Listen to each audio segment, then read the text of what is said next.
Rate limiting enzyme is non-hexokinase. No, that's the phosphocreatine system, no glycolysis. Just me, I don't know. You want to phone a friend? Pick one. Austin. PFK, which stands for phosphofructokinase, is the rate limiting step of glycolysis. Rate limiting step of Krebs cycle.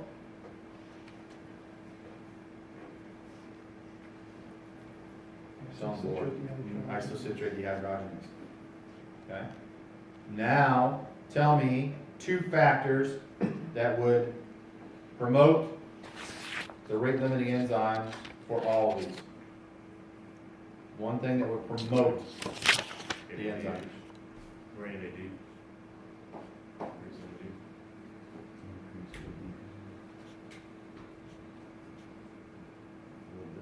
increase the ATP promote the enzyme to work? AD, did you say ADP or did you say that's ADP? So if you want the enzyme to go faster, if you want these processes to go faster, you would have increased ADP, which means you're breaking down energy. If you wanted to slow these enzymes down, what would you have? Increased ATP, remember? Okay? If you remember that, that is the same for all rate limiting steps in these processes. Glycolysis, pyruvate, or the creatine phosphate system, and the Krebs cycle. If you're breaking down energy, that is going to drive these processes. If you have a buildup of energy, it's going to slow these processes down. Okay? So what are the three enzymes? Right now we've talked about three rate limiting enzymes. Wendy? I'm still trying to figure out what the definition is. I don't know. So rate limiting enzyme controls the speed of these processes. So if we go back to glycolysis, we talked about this enzyme right here. Phosphofructokinase. Phosphofructokinase is going to control the speed of glycolysis. Okay? So if you have a lot of ATP already, do you want glycolysis to be running? What is the goal of glycolysis? To produce ATP. Produce ATP. So if I have a stack of ATP right here, Then you don't do need I want glycolysis dumping more ATP on me? No. No. So this ATP is then going to go back onto phosphofructokinase and say, woo, woo, woo, dude, slow down. Slow down, we don't need ATP. So it's kind of like a control box, like homeostasis. I would say you could call it a control box. Regulates the rate of these chemical processes. Yeah. So if you have a lot, you turn it down. What do you do in your bathtub? You fill your bathtub up with water. What happens when it gets full? You turn it off. You turn it off. Why? Because you don't have You got enough water in there. You don't need any more water, right? Right. Same thing. Okay. I got a bathtub full of ATP. Guess what? I don't need ATP. Let's turn the ATP spigot off. Okay. Same thing, creatine kinase. What's the enzyme? There's only one enzyme for phosphocreatine, it's creatine kinase. If I have a lot of ATP, do I want to be breaking down phosphocreatine? If I've got a lot of ATP in the tub, do I want to be that enzyme running? No. What are you going to do? Turn the spigot off. Okay. Same thing now applies to what's the rate limiting for Krebs cycle? Isocitrate dehydrogenase, that's exactly right. So if I've got a lot of ATP, do I want the Krebs cycle running? No, so I turn down the isocitrate dehydrogenase spigot. Controls that Krebs cycle. How do you know which ones do that? I don't know which ones do what. You just memorize? Okay. Yeah. There's only one for each. So one doesn't. So PFK does not control the Krebs cycle. Okay. There's other things. If you stop the Krebs cycle, or the glycolysis, what's going to be stopping the Krebs cycle?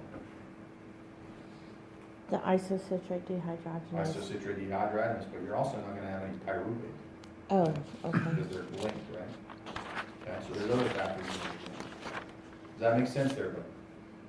Yes. Rate limiting enzyme of creatine phosphate is creatine kinase because why? It's the only enzyme. It has to be the rate limiting enzyme. Okay.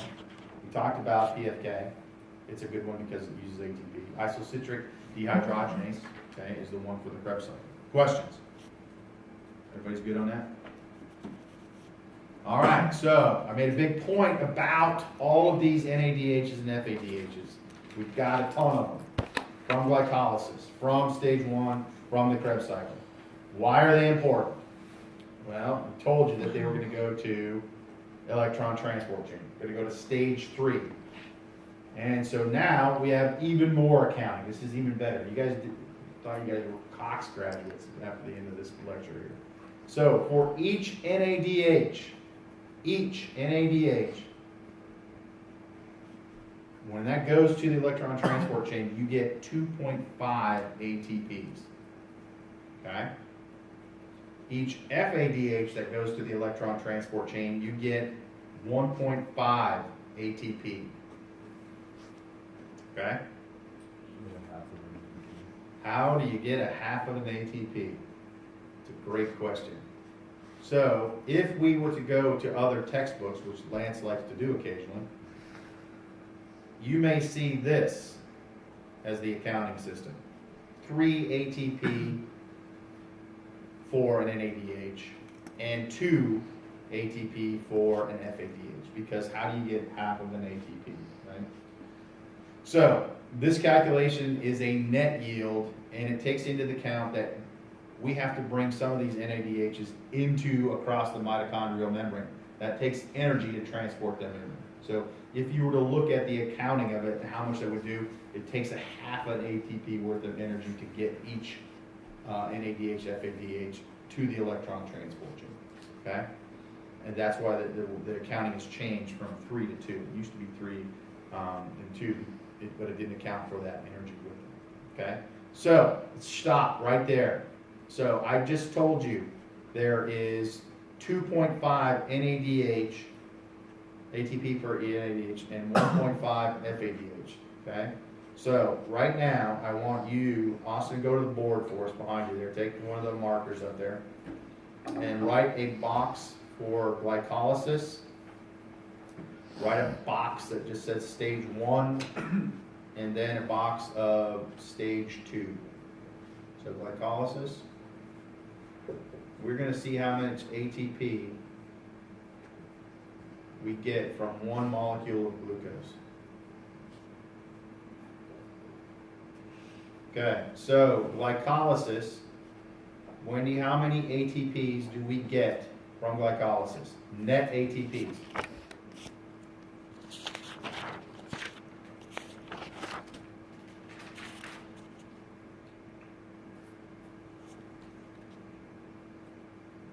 Six.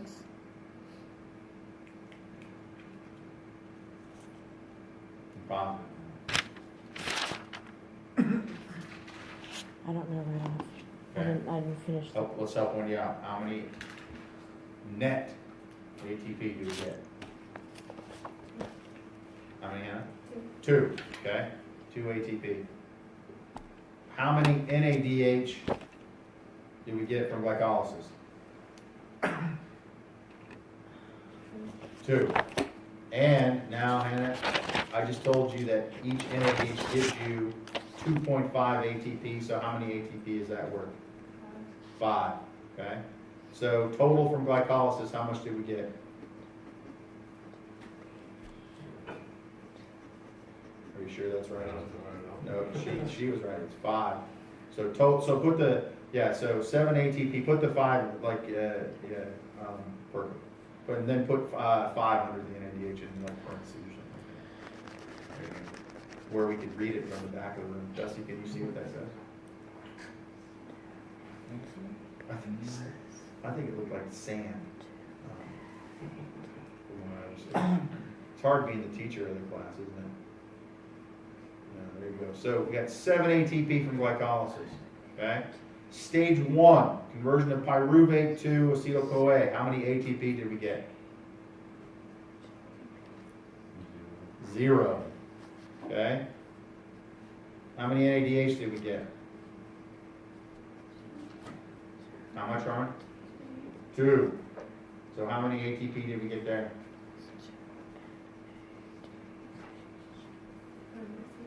asking you, yes. Oh, 2 times what? 2.5. 2.5, which would be for a total of, how much would that be then, Austin, total it up? 5, okay? Should we account for the 2 that we make, or we just? We're gonna get there, okay? So now, okay, so we counted for, did we account for that? No? No. Are you sure? For the ATP that we're getting? Yeah, so did we get any ATP from pyruvate converted to acetylcholine? Oh, no, I just mean we should have 4 NADH. No, it's 1 NADH per pyruvate molecule. Yeah, that's what I mean, because we get 2 pyruvates. So we accounted for it though, so we got 2 NADHs because 2 pyruvates go to 2 acetylcholine. Things like Oh, one. Okay, does that make sense? Yes. Okay. You're right, we gotta keep track of it, okay? So now, how many ATPs did the Krebs cycle produce? That's a trick question. 2. 2 cycles. How many did it produce? 1. 0. How many? GTPs, so it produced GTPs, 2 GTPs that were converted to how many ATP?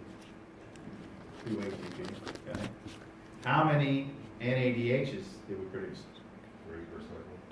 6. Everybody agree with that? Mm-hmm. 6 NADHs, 3 per cycle, okay? So how many ATP did you get there? That's correct. How did you get that, Austin? 2.5. 6 times 2.5, right? Okay. Now, how many FADH2s did we produce?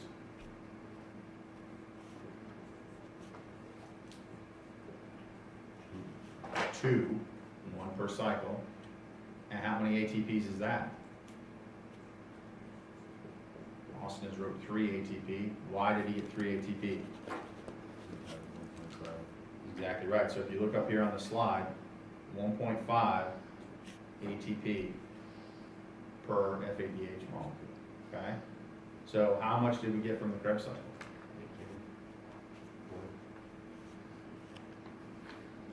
18. Technically without this version. So how much, once we get that GTP in there, the 2 GTP, okay? So what's your total? 32. 32, so total it up now, and give me a bump. Give me an arrow and then total it up or do something. Perfect, yeah. So, and now take your NADHs and your FADHs and draw a box around them. Around the entire group of them, yeah, that's exactly right, okay? Just like that, okay? So that box that Austin just drew is what? That actually is the electron transport chain, or stage 3 of glycolysis, okay? Or not glycolysis, oxygenated phosphorylation, okay? All of those NADHs and FADHs that we produced in glycolysis, stage 1 and stage 2, go to the electron transport chain where we get 2.5 ATP per NADH and 1.5 ATP per FADH. And so if we break down 1 molecule of glucose and go completely through oxidative phosphorylation, we get a total of how many? 10 ADH2, ADH2. How many ATP? 32 per cycle. 32, right? Yeah, 32 ATP per molecule of glucose. Okay, I'm gonna throw you a curveball here.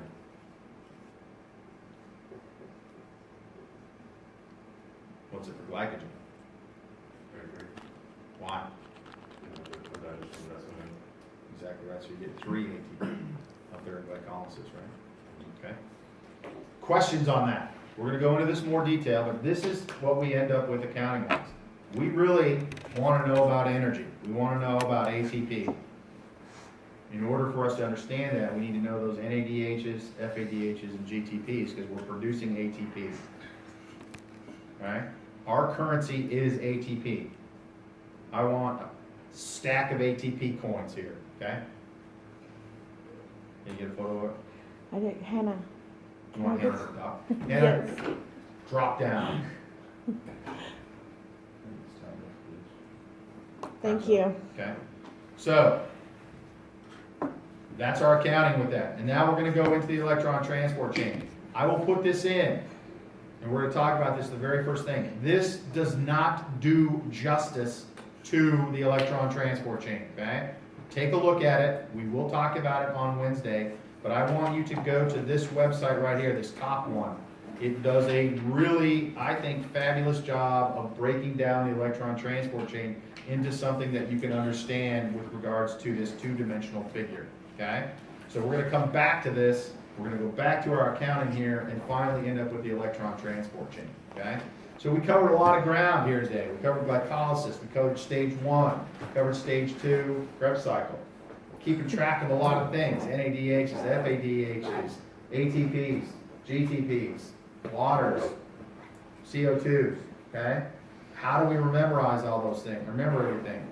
You just got to go over and over and over and over again. There's no silver bullet in this, guys, okay? And we'll build on this, okay? It builds. You have to know this so we can go into other systems and talk about cardiovascular system, how muscles are going to work, okay? When you get to, you've already done this with Dr. Murphy's class, ATP, when you look at the crossbridge cycling, is vital to that. How did you get that ATP that then translates to skeletal muscle work? Goes on, okay?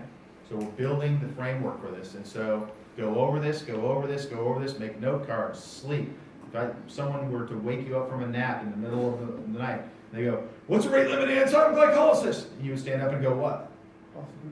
PFK. Go back to sleep. That's how that should be. We accept PFK only then. Probably, yeah. So, again, it's not about, for me, it's not about me spelling phosphatidylic. It's understanding that that's a rate limiting enzyme. Why is it a rate limiting enzyme? What affects it? Okay, so it's PFK. If I can't understand what they're trying to tell me in the essay test, that's when it becomes problematic. Okay? If you put UD3 in there, I'm going to probably take points off of it. But if you put the correct initials for the enzyme, that means you understand what's going on. Is that the only one that's abbreviated? Probably abbreviate all of them if you want to, but PFK is abbreviated that way.